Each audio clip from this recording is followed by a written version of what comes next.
जनप्रतिनिधि नहीं आया है, सरकार का कोई नुमाइंदा हमारे पास नहीं आया है जो उसके पास हम अपनी बात रख सके। हमने ज्ञापन में 3 मांगे की है। पहले मांग तो हमारे बच्चे जिंदगी और मौत से लड़ रहे हैं, आज तक कोई भी प्रतिनिधि बच्चों से ना मिल के आया। देख के तो आए बच्चों की क्या हालत है, जो जाने वाला था वो चला गया।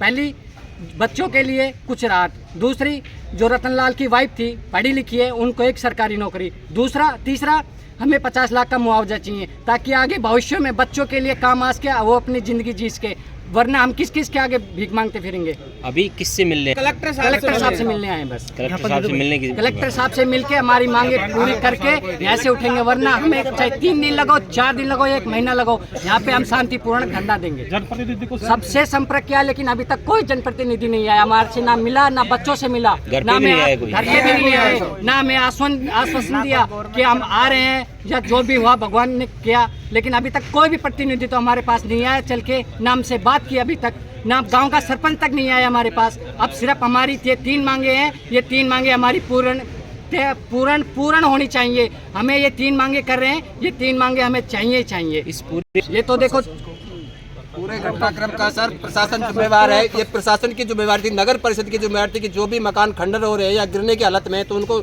मतलब साफ करवाना ये प्रशासन की जिम्मेवारी थी। उस आदमी का क्या दोष था जिसने अपनी जिंदगी गंवा दी।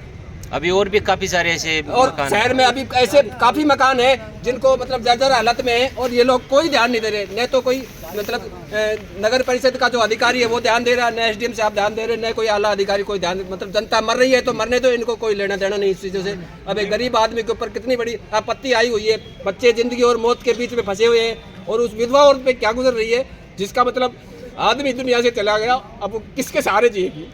2 विधायक है, न तो मुंडावर विधायक है, न बहरोड विधायक है, न किसी तरह कोई सांत्वना दी गई कि भाई हम ये करवाएंगे। किसी अब तक किसी ने मतलब जाके यही नहीं देखा कि ये जी रहे हैं कि मर रहे हैं, इनके साथ क्या हो रहा है। जिस दिन पूरा प्रशासन पहुंच गया, जबकि जिस दिन पूरा प्रशासन यहाँ मौजूद था, डिप्टी साहब भी गए थे और भी अधिकारी गए थे, तहसीलदार साहब भी गए थे, लेकिन उसके बाद में किसी ने कोई सुनाई नहीं करी है। अभी दोनों बच्चे अस्पताल में हैं। आज दोनों बच्चे अस्पताल में सीरियस कंडीशन में गुजर रहे हैं, जो जिंदगी और मौत के बीच में। हालत देखिए, हम आए हैं, एसडीएम साहब यहाँ पे है नहीं, एसडीएम